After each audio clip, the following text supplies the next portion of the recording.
Hi Yunyi, I hope you enjoy this video I've put together for you. It's been put together over several days, which explains the different outfits I'm wearing. I'm gonna basically be reading it from my computer, and when a picture comes up I'll hold it up to the screen. Hopefully you'll be able to understand it better since I'm reading it to you. Also, in certain segments you may hear my dogs or my old cat who's meowing. The basic premise of this story, Jelly Pastures, is about what happens when an unorthodox Navajo medicine man / palliative care physician and a young couple who has lost their only child cross paths. And that's all I'm going to tell you about it. I think you'll enjoy it. And I'm very camera shy, so I'm going to try to muddle through this and get it done for you. Part 1, Jelly Pastures. Enid's lazy eye wandered intently across the weathered Formica tabletop, temporarily shifting her focus from the torrent of salt her husband Maynard was showering over his corned beef hash onto an old wicker Easter basket that under normal circumstances she'd use to gather vegetables or eggs or flowers. She sighed wearily, massaging the tight shiny skin that now enveloped her cankles. Back in the day she'd been what Maynard considered a real looker, petite and short-waisted with long black hair and legs up to there, sporting a nice-sized pair of melons that efficiently diverted attention away from her rather unfortunate ophthalmologic condition. "That eye of yours is going to trouble certain folks, Enid," Mama warned her on her first day of kindergarten. "They can't tell if you're looking at 'em or not." She coaxed a renegade lock of Enid's hair into place with a dab of spit before guiding her through the classroom's door. "Don't pay people like that no never mind, you hear? As long as you're minding your own business, praising Jesus and telling the truth, it don't matter if you're looking 'em in their eyes, their ears, or their behinds," she said, gesturing flamboyantly, pointing at her own head and rump. Mama's animated pep talk gave Enid the giggles. "Mama, don't you worry about me," she countered reassuringly. "Like Daddy always said, I got me the skin of an armadillo." "We're going to have to do something about this," Enid complained, fixing her good eye firmly on Maynard, letting the afflicted one dance violently upon the tangle of bluish-stained mushrooms spilling out over the basket's edges. "I seen them college kids again yesterday moseying around our south pasture. They was about to help themselves to these here good-for-nothing mushrooms, but I done chased 'em off and picked every last one of these up off of them cow pies myself. And that hippie freak doctor from the cancer center turned up the other day nosing around the property like he's lost or something. I surely do wish you'd salt the herd's sweet feed to get rid of these damn nuisances." Maynard seemed more disinterested than usual. Raising his eyes slowly from the plate of overly salted, half-eaten hash sitting before him, morsels of it clinging for dear life to his unruly neckbeard, he glanced first at the framed portrait of George W. Bush adorning the wall behind Enid, then stared at her hard. "What kind of nonsense you talking here, Mama E?" His tone was frustrated. "How many times do I have to remind you that our business is down 'cause people ain't eating beef like they used to, and the only way we gonna turn that around is to go strictly grass-fed. That's as close to organic as Jelly Pastures gonna get without paying for a certificate." Jelly was the name they'd given their only son Arliss. Born too late and taken by the Lord too early, Arliss's enormous head had gotten stuck in Enid's birth canal for so long that he was half blind and retarded by the time he popped out. Bless his heart, poor thing could barely lift his head, much less suckle her tit, but to his mama and daddy, he was a true miracle. From the moment that child was born, he was just grinning from ear to ear. "Don't his smile remind you of sunshine?" Enid observed as Maynard cradled sweet baby Arliss in his arms for the first time. "It's like sun jelly spread all over a slice of Wonder Bread." They both knew Jelly wasn't long for this world. Enid would park him outside in his stroller while she worked in the garden, and in the afternoon she'd take him down pasture to visit the cows. He'd get so tickled, cooing and babbling, trying to say moo. He went home to Jesus on the night of his 3rd birthday, and though Enid rejoiced in knowing he was one of God's angels, his passing left a hole in her heart that never quite mended. Maynard's too. Not being one to talk about his feelings much in the first place, Maynard drew up into himself even further. They tried for another child, but Enid had one miscarriage after another. Finally, they just gave up. On many an afternoon, Enid would wander out to the wild muscadine grove, bordering the south pasture where son Jelly was buried, wondering what he was doing up in heaven. To her, the pasture seemed heavenly, so green and blessed with God's beauty. She thought about her precious son and how he'd come out smiling. Whether he was smiling at being alive or smiling because it was the only thing he knew how to do, she'd never really know. She decided to talk to Maynard about changing the farm's name. Whistling Dixie Acres sounds kind of rednecky, don't you think? What do you say we change it to Jelly Pastures? She'd asked, confident that he'd ridicule her suggestion. Well, I'll be, Maynard said quietly, looking pensive, his eyes welling up with tears. That's the best idea I think I've heard in years. And this is a picture of my friend's farm down in Macon, Georgia. Some of their cows. This is actually a mom and a baby cow. And that's where I got the inspiration from this story. I'm going to continue on with part 2. If you heard some funny wailing noises in the first part of the video, that's just my old cat who gets to meowing from time to time. His name's Boris, and he might do it again. Anyway, this is part 2, and it's called Weather Help Come. Homer Alsong was a fixer of folks and other things that was broke. He didn't much care to admit it, but he had himself a reputation as a legend, one of them there folk heroes. The man had a knack for showing up in the right place at the right time. Everyone knowed about him, but ain't too many ever seen him up close. For a fella who hadn't never set foot in church, the Holy Spirit done smote Homer good.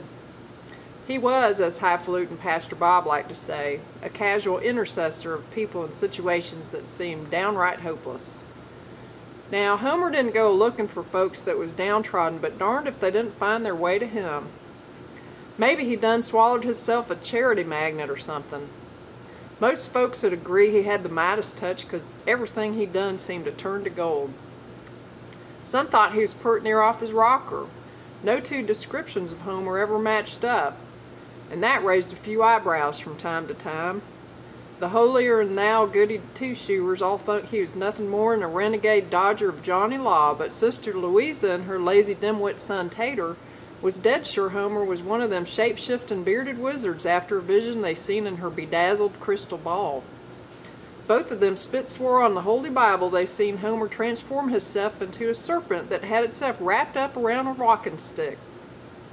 It weren't that Homer believed himself above the law, he didn't believe in law, period. He had no use for authority. Homer explained it this way: why subscribe to the laws of men when nature's order is so accommodating?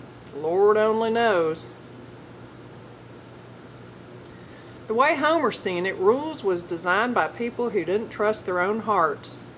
Instead of bringing about order, he declared rules create fear, distrust, and more rules, and people who live by the rules are only traded the chaos of uncertainty for the entropy of expectation and disappointment, thinking they're getting a better deal. They don't like surprises. That's why they keep schedules and agendas, to ward off the unpredictable. Some of his ideas flown smack over people's heads, but a lot of them made sense. He'd get to talking and sounding real poetic, but he weren't uppity or nothing. He just got folks to thinking on things they ain't never thunk about before. Like the notion he had that people get drunk off of control, same as moonshine. They's under its spell all right, but control don't loosen them up like hard liquor. No, indeedy, it puts their minds to sleep to whereas they can't think for themselves, and pert soon they ain't what you call an individual no more. It's sort of like when a hard-headed caterpillar winds himself up in one of them cocoons, only he don't never turn into a butterfly. He's in there all right, just a-fighting with Mama Nature, stubborn as all get out, 'cause he wants to be the one calling the shots. What he really is scared. His fear of change done got the best of him. He done missed his chance, and all he's got to show for his orneriness is a never-been butterfly and a has-been caterpillar. Just goes to show there ain't no need for playing it safe when you trust in the way things are. That's why uptight types is so miserable. They ain't never satisfied with what they got, 'cause they done throwed the baby out with the bathwater. Homer was sure a lot of folks' problems in life was rooted in fear. The way he put it, fear of the unknown is a consummate grifter. It leaves a person shortchanged, afraid of oneself, which ironically is the greatest unknown of all. Homer was one big mystery, most of all to himself. You know how a dog gets all excited when his people come home from work, acting like it's the first time he's ever seen them? Well, for Homer, every moment of the day was brand spanking new. Maybe that's why he was never bored. Life's plumb full of surprises, and so's every last one of us. Homer reckoned no one could ever really know theirselves other than how a baby knows it's hungry or cold or wet or feels its mom and daddy's love, 'cause each of us is a work in progress. All we can be sure of is what our bodies are trying to tell us, and then trying to listen to them gut feelings down deep inside. The rest is hearsay and hogwash. Ain't none of us the same person we was even a minute ago. Even though Homer come across as some sort of mystic philosopher, he really wasn't much of a thinker.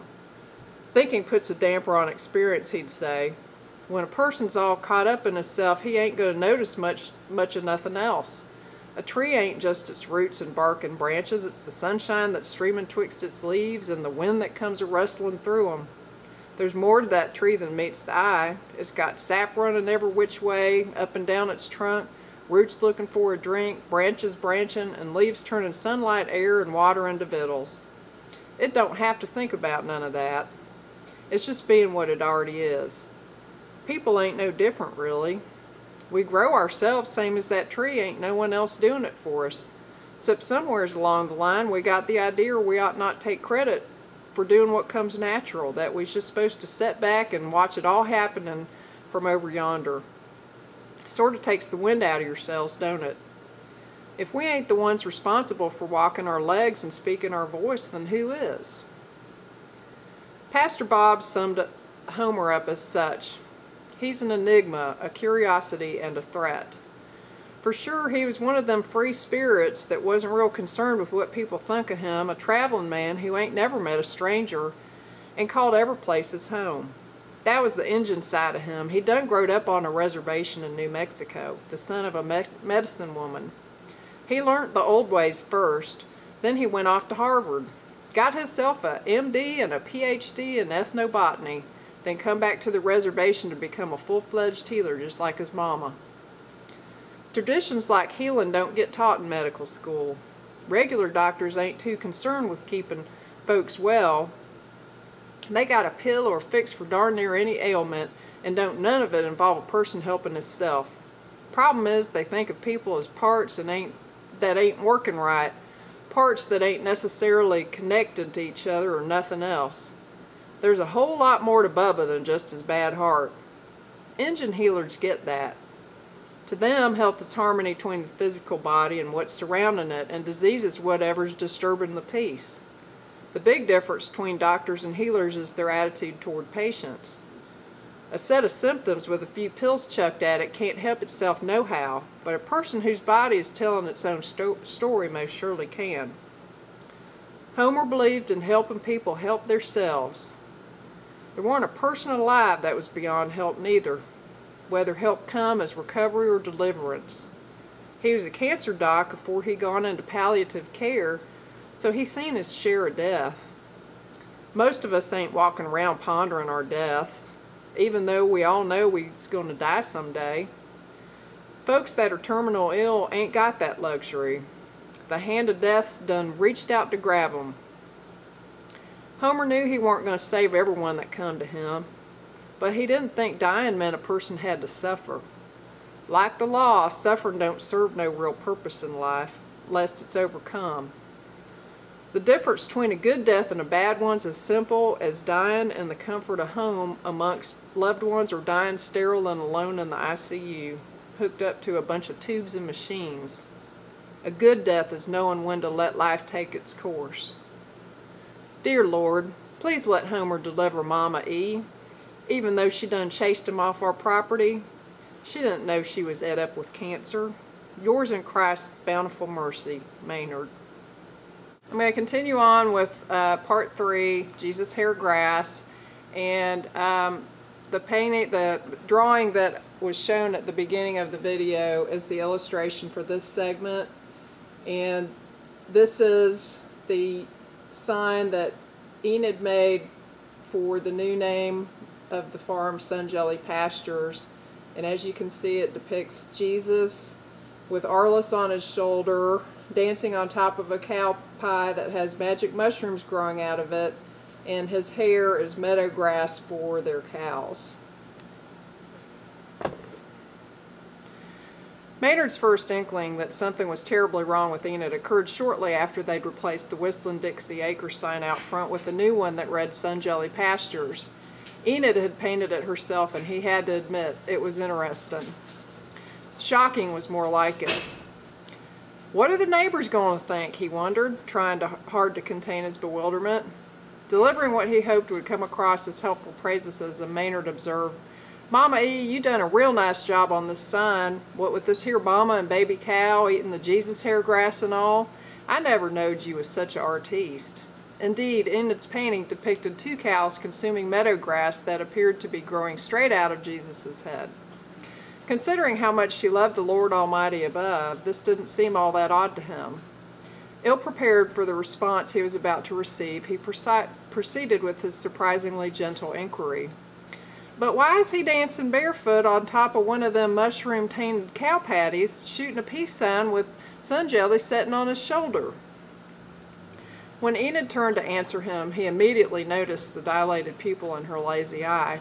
Had it been like that before? He couldn't remember the last time he'd really looked at her up close. "Something going on with that eye of yours, Mama E? It don't look right today." Matter-of-factly, she offered the following explanation. "Well, Jesus been using this here eye of mine as one of them mind-reading portals, 'cause Sun Jelly done got hisself all tangled up inside the roots of my hair just like a dang turnip, and we need the Lord's help getting him out. Lately I've been seeing that child everywhere, inside of the dishwasher, betwixt the onions and taters in the vegetable bin, and up under our bed. I've been trying for round about a week now to dry mop them dust bunnies that's growed and multiplied theirselves under there, but every time I get around to it, his head pops up out of the floor just like a gopher, and then Jesus whispers, 'Shh, go back to sleep now, you hear?'" Equally perplexed and frightened by Enid's incoherent rambling, her newly crazed eyeball and calm demeanor, Maynard carried her over to Earl Busby's office that afternoon. He and Earl had gone all the way from kindergarten through high school with each other. Now Earl was the town's internal medicine doc. I'm going to admit her to the hospital for some tests," Earl informed Maynard dutifully. "She's got me a bit worried." Enid spent a week in the hospital, undergoing one test after another. CT scans, MRIs, and blood work. At times she was clear as a bell, back to her regular old self, which made Maynard hopeful that her condition was only temporary. Maybe it was that new fertilizer he was using. Maybe she'd had some sort of reaction to it. She was only 34, how bad could it be? She'd never been sick a day in her life, healthy as a horse she was. Maynard hurried to Enid's room, having made the last of that day's 40-mile round trips back to the farm for chores and feeding the cattle. Maybe they'd hear something today. Exhausted yet hopeful, he walked in to find Earl and his team of whitecoats crowded around her bed. "I'm afraid the news isn't good, Maynard," Earl said. "Enid's got stage 4 ovarian cancer that's spread to her brain. Her dilated pupil and these hallucinations are both from little seizures she's having in her right temporal lobe. Hers is a very unusual presentation. Normally, a woman with this type of cancer would have symptoms that are more localized, like indigestion, belly pain, or having to pee a lot. Had she complained of anything like that, we might have been able to diagnose her cancer earlier." Putting his hand on Maynard's shoulder, he continued, "I'm so sorry, old friend. I've arranged a consultation with an oncologist, but even with treatment, her prognosis isn't good, a few months at best." Pressing a business card into Maynard's palm, he continued, "I'd really like for y'all to meet with Dr. Homer Alsong, who's in charge of our hospice program. You've heard of him, right? He's a bit unorthodox, but I think he'll be able to help y'all in ways that I can't. Please consider giving him a call. Cancer? Hospice? Homer Alsong? Maynard felt as if he was in the middle of a bad dream, only this was all really happening. To him, to her, to them. First son Jelly, now Enid. They'd only just gotten their grass-fed beef business up and running. Neither of them had health insurance. They'd never been able to afford it. Now they never would. Lord, what's she ever done to you? He lamented silently, frustrated by Enid's stoic reaction to the grim news. She done spent her whole life giving you nothing but praise and glory, and you gonna treat her this way? If you wanted somebody to pick on, or worse, you would have picked on me instead. His thoughts turned to Enid. Maybe if she'd been more of a complainer, this cancer wouldn't have gotten this far. He'd noticed her weight gain and swollen ankles, but chalked it up to grief chased away with female hormones and too much ice cream. He cringed, suddenly realizing how indifferent he'd been, always looking right past Enid to that damn picture of George W. Bush that was hanging on the kitchen wall. Maybe if I'd have given her the time of day. Amidst Maynard's private contemplation, Enid had fallen asleep. They hadn't spoken a word since Earl Busby and his clinical posse left the room. There were things he'd sorely wanted to say to her but couldn't. Talking was hard for him. Feeling his feelings was even harder. His parents had taught him to be a man, after all. A real man keeps to himself no matter how sensitive a soul he is, Mom and Daddy'd said. Lord only knows how many times he'd heard that. The way things were going so far, this was going to be harder on him than it was on Enid. She didn't seem to have a care in the world no more. Sitting quietly next to her, Maynard turned the card Earl had given him over and over between his trembling fingers, then finally reached for the telephone. And here's the business card. I don't know if you can see it, but it says Homer Alsong. Palliative Care and Hospice Services, Middle Georgia Regional Hospital. Part 4. Happily may they all return. I would suggest that for this part, since there's so many pictures, that you just log on to www.channelinghippocrates.com and follow along with this segment, because there's a lot of cool artwork. Georgia's impenetrable red clay contrasted sharply with the loamy penistaya of New Mexico, but both were fertile and held on to water tenaciously, almost as tenaciously as the image of a certain chestnut-maned hippie girl that was permanently inked within the nooks and crannies of Homer's cortical folds. Yesterday became always the moment he first laid eyes on Venus, and that was over 40 years ago. When the road-tripping bus she and her friends had chartered from New Jersey to San Francisco broke down outside of Huerfano, New Mexico, their worlds collided in delicious surrender amidst the Badlands hoodoos, painted sand, petrified wood, and the soaring golden eagles and shy cottontails of his ancestral wilderness home. Sometimes now, if the wind was blowing just right, Homer could still smell her perfume. Venus tumbled into town like rogue thistle, hitchhiking on a waft of patchouli, a quietly unconstrained adventurer in search of she didn't know what, heartbreakingly old-souled and free-spirited, with a real penchant for grilled cheese. She'd just bitten into her sandwich when Homer asked her to pass the salt. Outside it was raining in torrents, which instantly melted the rusty sun-baked earth beneath his bare feet into a creamy slip that squished up between his toes. And since Winona Yazzy's mighty fine luncheonette was as good a place as any for riding out a storm, he ducked inside after rinsing off his muddy soles for a little people-watching and green thread tea.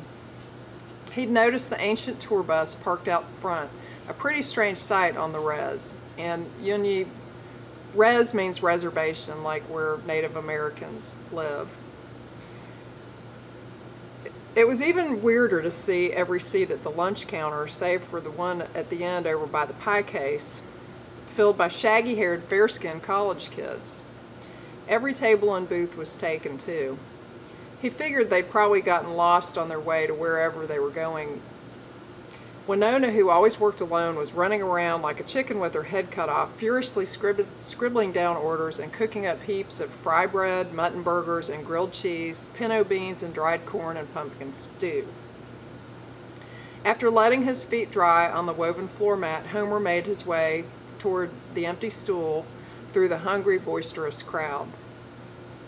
As it turned out, the stool wasn't vacant after all. Just as he was gathering up the tops of his denim pants legs to sit down, 2 young women came out of the bathroom. The strawberry blonde plopped herself down deliberately into the waiting lap of a guy who appeared to be her boyfriend, and the chestnut brunette, whose seat Homer had obviously taken, stood awkwardly next to the pie case. In an unsolicited game of musical chairs, seats and laps were spontaneously rearranged to accommodate both Homer and the brown-haired girl. To say she was lovely would be an understatement. A poet may have been able to describe her penetrating green eyes, the luster of her long flowing hair, the stunning marriage of her slender frame, wide hips, and strong coltish legs, and the radiance of her toothy smile. But there were no words that could adequately capture her abundance or the primal stirrings she evoked. Carnal yet pristine and otherworldly, she was Venus personified. Winona set a plate of fried bread, beans, and stew in front of Homer, interrupting his not-so-casual daydream about the woman sitting next to him. "I've got your yaba na tea coming," she said. Gesturing with her eyes toward Venus, who was clearly lost in her sandwich, she leaned in toward him and whispered, "She's not going to bite, you know." Homer tore off a hunk of bread, dipping it into the fragrant stew. "That stew might need a little salt, Homer. What do you think?" she suggested, motioning at the salt shaker directly to Venus's left. Oh, for Pete's sake, Homer thought. He and Winona had known each other since they were babies, and although she was like a sister to him, it unnerved him to be treated like a child, especially since she knew he was a man of few words. Rolling his eyes, Homer acquiesced. Miss, would you mind passing me the salt?" Gracefully concealing her mouthful of sandwich with a wad of napkin held in her right hand, Venus grabbed both the salt and pepper shakers with her other mitt, offering the pair to Homer as if they were frankincense and myrrh. "Here you go," she giggled, sounding embarrassed. "Sorry, I've been sitting here stuffing my face. I'm Mary Magdalene, Maggie for short. And you are?" Homer turned to her, transfixed by the lyrical timbre of her voice, and replied, "Name's Homer, Homer Alsong." Not surprisingly, Maggie was easy to talk to. She told Homer all about her trip from New Jersey, how she'd decided to up and leave one day with little more than the shirt on her back, dreaming of a new beginning in Frisco. Everyone else on the bus had variations of the same story. They'd been headed for a campout in Chaco Canyon when their bus broke down, and though the bus company was arranging for the repair, it was going to be at least a day or two before it was roadworthy again. Nelson Sosi, the town's mechanic and self-designated tour guide, had graciously invited them to pitch their tents on his property, which bordered the Badlands, intriguing them with mystic descriptions of the geographic otherworldliness they'd soon experience. After reassuring them that the rain would most definitely stop, he made a few calls to other locals to organize a welcoming potluck dinner under the beastie stars. "You ought to come hang out with us tonight, Homer," Maggie proposed. "Sounds like the whole community's going to be there."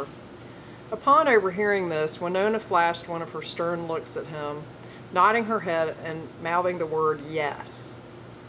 A night in the wilderness sounded really good to Homer. He'd put his internal medicine residency on hold to complete his ethnobotany dissertation, and after years of short visits back to the res from Harvard, his time was his own again. Glancing at Winona from the corner of his eye while fixing his gaze on Maggie, Homer replied, "Sure, I'll come." The Navajo prayers that Homer had grown up with took on new meaning that night in a communion enhanced by open sky, fire and ritual drumming, peyote, and the love of Mary Magdalene. Pierced by rainbow lightning, he walked with beauty, and beauty was before him and after him, hovering above and below him, surrounding him, immersing him, restoring him. Doorway and pathway, the rainbow rose within him, passing through him, and all the seasons returned with him. He was mountain, cloud, and morning mist, now sitting with pollen boy and grasshopper girl, now singing bluebird, now the voice of yellow twilight, always walking, always wandering, always finished in beauty. Happily as they scatter in different directions, happily may they all return. Watching as Maggie's bus lurched down the road, Homer knew that that'd probably be the last time he'd ever see her. He stood in the street waving until she disappeared over the horizon, gone but not forgotten. The memory of that moment and the evening before, his own encounter with inexplicable attachment and its ensuing sense of loss, ultimately influenced Homer's decision to specialize in palliative care. People needed help saying goodbye. Ironically, there'd been a recent flurry of research suggesting that naturally occurring hallucinogens such as the psilocybin and magic mushrooms could assist the terminally ill in this process, allaying fear of mortality through the transcendent realization of unity similar to what he'd experienced by taking peyote. After 10 minutes on hold, Homer's cell phone finally clicked over, and his thoughts immediately returned to Maynard. Sorry, Dr. Alsong, that was Enid's mama beeping in. Enid's out wandering around in the cow pasture again, only this time she's naked. Homer wasn't too worried about how Enid would handle her imminent demise. She was already in a different world, blissfully psychotic with Jesus at her side. No, he was more concerned about Maynard, who was also a man of few words and deep attachments. How have you been feeling about all of this, Maynard? Homer asked. A long, pregnant pause followed. Homer thought he could hear Maynard's muffled sobs, as if he were covering the phone's mouthpiece with his hand. I reckon I ain't doing so good, he replied, sounding defeated. Enid's all I got. God's honest truth, I think I may be more afraid of her dying than she is. I can't hardly sleep no more, and I done lost all this weight. My pants is practically falling off of me. I'm so tired of fighting this. Homer thought for a moment. Maynard, I'm coming over. Tell Enid's mama to keep an eye on her. I'll help you finish your chores, and then you and I are going to go down to your pasture to watch the sunset, he instructed, adding emphatically, and rise. And now for the conclusion of some Jelly Pastures. This part is entitled The Most Terrible Sad Rainbows of Love Left Behind. It weren't long after we got the news about Enid's cancer spreading to her brain that babysitting her become a full-time job, what with her constant babbling and wandering out into that dag-nabbed south pasture. It was sort of like how me and Enid had to keep our eye on Sun Jelly so's he wouldn't tip himself over out of his baby chair or turn blue from choking on his spit, only he didn't know no better. Maybe Enid didn't know no better no more neither. The situation had gotten to whereas I could hardly pay no attention to other things that needed to be done around here. Them cows and chickens needed tended to something fierce, and Enid couldn't help me no more. So I done called up Enid's mama, Dottie, to see if she'd mind coming down here to set with Enid for a spell. Once Mommy Dottie seen the shape Enid was in, I think she just didn't have the heart to leave her. She come down round about a month ago, and as much as I hate to admit it, having her here's been a real big help to me. Of course, the apple don't never fall too far from the tree, and just like Enid, Mommy Dottie surely does love her some Jesus. She goes and gets herself all worked up into a tizzy, yammering on about his divine grace and how he performed all them wondrous miracles, healing the sick, walking on water and turning it into wine, and how he done raised old Lazarus and even his own self straight up from the dead. Her carrying on riles Mama E up to where she's combing her fingers all crazy-like through what's left of her hair, stripping down to her underbritches and singing What a Friend We Have in Jesus at the top of her voice out the kitchen window. Good thing our neighbors' houses is so spread out, otherwise someone might have already notified the police. Lord knows we wouldn't want to give Buford Calhoun, good-for-nothing sheriff that he is, no more reasons to stick his nose up into our business, especially since word about them blue stem mushrooms in our south pasture done got out to the college kids. When Mommy Dottie first seen Enid's painting of grass-haired Jesus on the fence out front, she couldn't hardly believe her eyes. In a New York minute, her jaw went from flapping to slack. Well, I'll be, she declared. If that don't take the rag off a bush, baby girl done painted the Son of God tiptoeing barefoot on a cow patty with a couple of heifers chewing on his blessed hair. Big old tears was rolling down her cheeks. She ain't right, is she, Maynard? Bless her precious heart, Enid's crazier than a bedbug. What Mommy Dottie didn't know was that here lately I've been doing some crying myself. It ain't nothing I'm proud of. My mom and daddy didn't raise no sissy. Honest to God, if I had a nickel for every time Mama told me boys don't cry, I sure as hell wouldn't be slaving away on this here farm. The first crying jag come over me when Enid was cooped up at the hospital being poked and prodded all day long. No one was telling us nothing, and I had no idea what was wrong with her. I ain't gonna lie, I was scared. I was sitting in my truck, driving back home to get all my afternoon chores did before dark, when Patsy Cline come on the radio singing that song, I Fall to Pieces. Well, I fell to pieces right then and there, had to pull over till it passed. There ain't no right way of delivering terrible news. It don't change what's done happen. I reckon it was as hard for Earl Busby to look me in the eye and tell me my wife had incurable cancer as it was for me to hear it. Him being my old friend didn't help none, neither. From there on out, every second run slow as molasses. It was like being inside of one of them nightmares where you're trying to scream or shout, but nothing's coming out. Worst part is there ain't no waking up from this one. Enid's dying.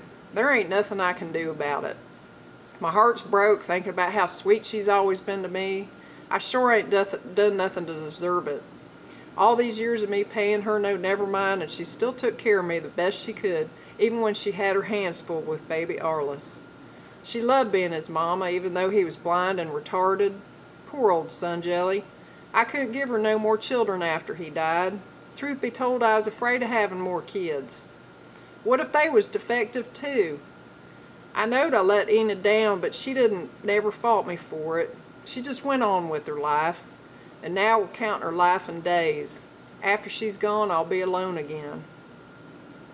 Before I started talking to Homer Alsong a few weeks back, I couldn't hardly get nothing done because I was so tore up about Mama E.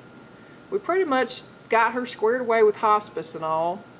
She's so out of it most of the time anyways, I don't think she really knows what's going on. It's better this way. Me, I become a nervous wreck ever since we brung her home. And every passing day it kept getting worser for me. I ain't never been emotional like this before. Homer's been real good about checking in on us, but even so, I felt funny talking to him about my private feelings. It don't make no sense, 'cause my pride ain't never done me no favors, but what's a man to do?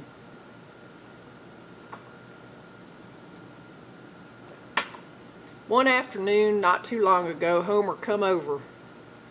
Told me to have Mommy Dottie keep her eye on Enid so's we could get chores done.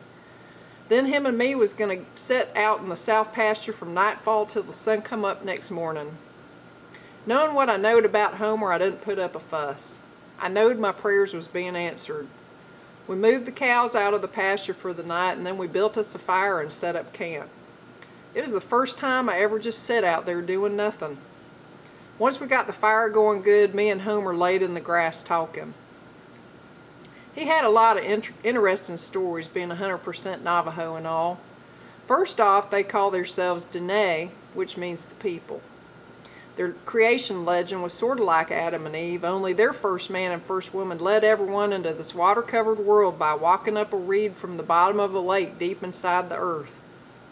Then after the winds blowed to clear off some land, them and their two kids, the Changing Twins, made all the mountains and rivers and all the plants and animals and everything else folks needed to live here in harmony with nature. After that story, Homer turned kind of serious. Even though my people accept death as part of life, Maynard, we don't talk about it at all. It's taboo. Now, we're not afraid of death itself. We accept it as part of life. What we are afraid is the devils people leave behind, called Chindi. These evil spirits are all the ways in which a person was out of sorts with the world, and we steer clear of them. They're thought to make the living sick. This is why prayer chants and purification rituals are central to our way of medicine. We're restoring nature's balance and our spiritual connection with the universe. Talking about death is thought to bring it on, so we keep the positive conversation. After someone dies, those evil spirits disperse. Because of that, we prefer for people to die outdoors. If someone dies at home, his home and possessions, anything personal the Chindi might attach themselves to, are all destroyed.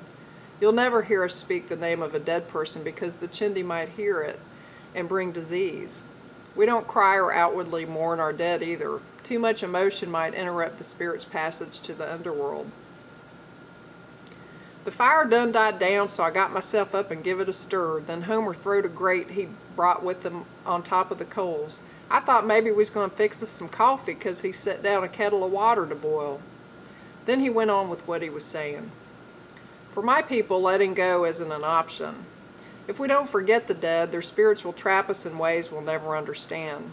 But as autonomous and self-determined as we are, in this day and age of life-prolonging technology, our fears of death have become self-defeating.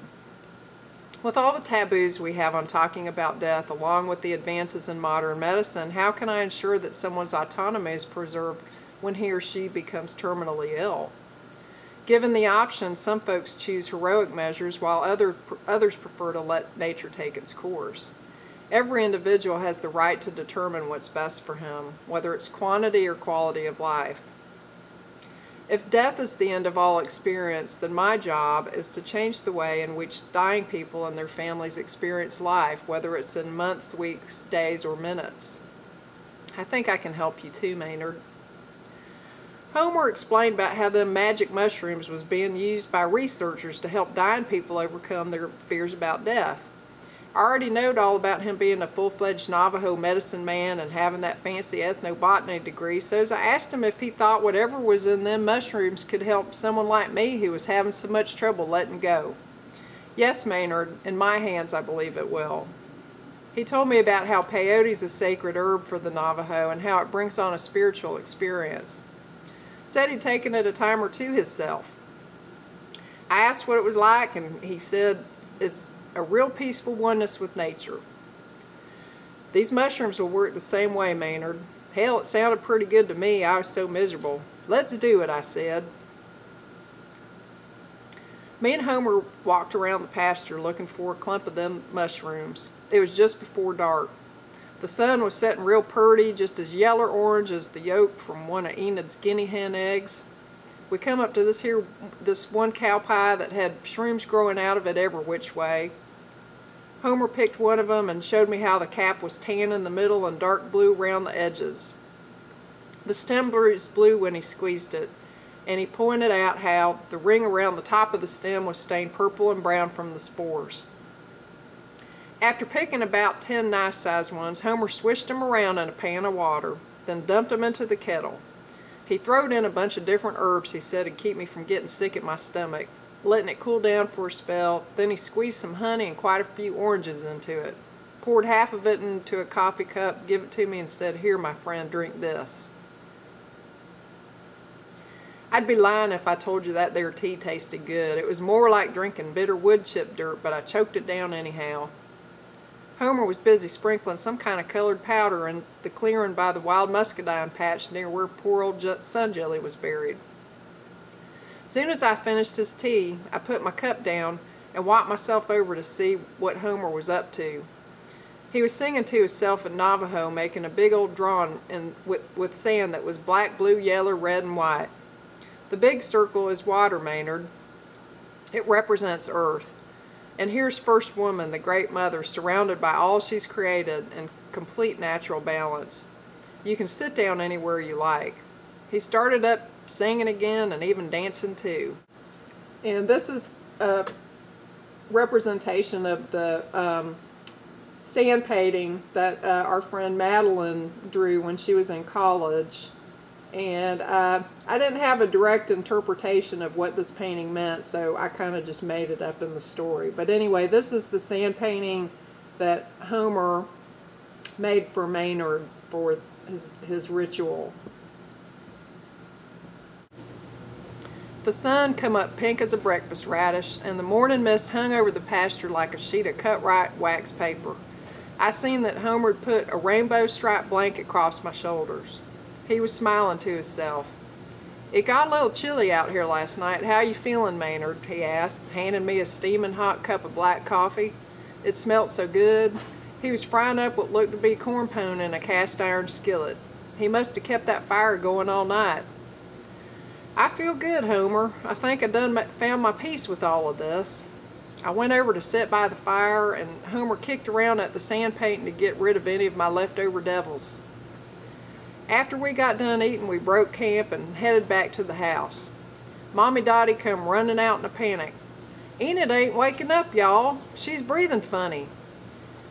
When we got up to the bedroom, Enid's eyes was open, but I don't think no one was at home. Homer and Mommy Dottie set themselves down on Enid's hope chest, and I climbed up into the bed with her. I cradled Mama E in my arms, same as I done with Son Jelly, and prayed I weren't too late, telling her all them things I'd never brung myself to say to her before. Homer started singing in Navajo again, and I recognized it right off. It was that bluebird song I done heard not an hour before. Enid passed around lunchtime, and I'm pretty damn sure she climbed Jacob's ladder straight up into the good Lord's tabernacle.